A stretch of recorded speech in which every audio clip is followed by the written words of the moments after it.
In this video, we're going to look at dividing polynomials and how do you divide polynomials. Let's look at this through an example. If I wanted to divide a polynomial by a monomial, all I have to do is divide each term by that monomial. So 6x cubed divided by x squared, or x, will give me 3x squared. And 8x squared divided by 2x will give me 4x. And negative 4x divided by 2x will give me a negative 2. But what about a more complicated example where it's a polynomial divided by a binomial like the second example? Here I'm going to set this up as a long division problem with x squared plus 7x plus 10, I wrote it into standard form, inside the divisor bar divided by x plus 2. Now I'm going to have to ask what times x will give me x squared, and that's going to be an x, so I place that above the 7x in my problem. I multiply x by x plus 2 and I get x squared and a 2x. Now I'm going to subtract both of these, so I put a subtraction sign next to both.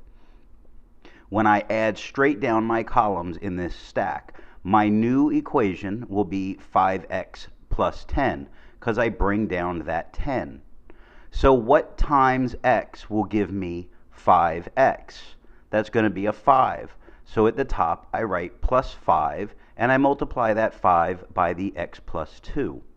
This gives me a 5x and a 10. But again, I'm subtracting this, so I put a subtraction sign in front of both and I get 0 left over.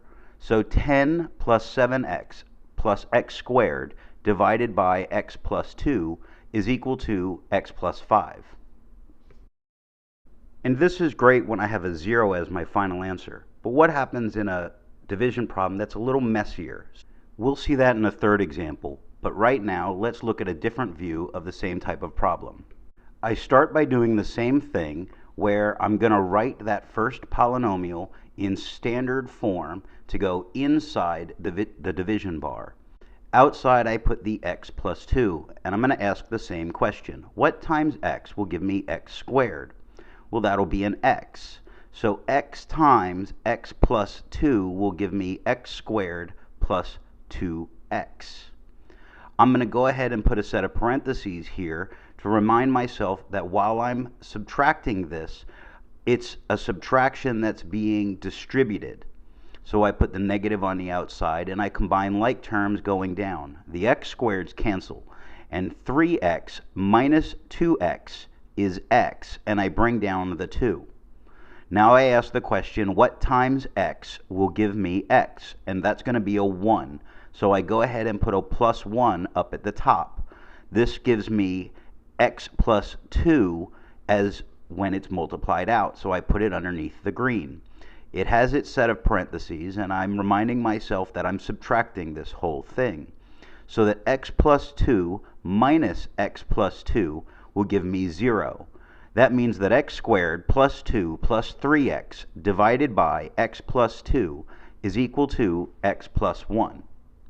Now that third example where things aren't going to work out quite so neat. I'm beginning in the same way where I'm going to write out that first polynomial into standard form, and I put 2x squared plus 4x minus 1 is divided by x plus 1. And it's at this point I realize I didn't give myself a placeholder and I'm going to mess it up. So I need to start this over again by putting 2x cubed plus 0x squared plus 4x minus 1, and that is being divided by x plus 1. So what times x will give me 2x cubed? That's going to be a 2x squared, and 2x squared times x plus 1 will give me 2x cubed plus 2x squared. I put up my parentheses and my negative sign. Here I'm going to distribute that negative sign just to show another way of dealing with this so that my positive in the middle becomes negative. So 2x cubed minus 2x cubed eliminates those, and 0 minus 0x squared minus 2x squared will give me a negative 2x squared. I'm going to bring down my plus 4x. So what times x will give me a negative 2x squared? that's going to be a negative 2x. So negative 2x times x plus 1 will give me negative 2x squared minus 2x. Again, I put up my parentheses with the negative sign on the outside, and it's at this point I distribute it, changing both of those negatives to a positive. So negative 2x squared plus 2x squared eliminates those, and 4x plus 2x gives me 6x. I bring down my negative 1. What times x on the outside of my divisor bar will give me 6x on the bottom? Well, that's going to be a 6, so I place plus 6 up at the top, and 6 times x plus 1 will give me 6x plus 6. I put in my parentheses and my negative sign. Now I distribute it so that I have a negative 6x minus 6, so I change that plus sign to a negative. 6x minus 6x is 0, those go away, and negative 1 minus 6 is negative 7. What am I going to do with that negative 7? I'm going to take that negative 7 and I'm going to place it in the numerator of a fraction, and I'm going to put the divisor, the x plus 1, into the denominator. So this gives me a good keynote for polynomial long division, that my remainder over my divisor is going to be my last term if it doesn't work out nice and neat.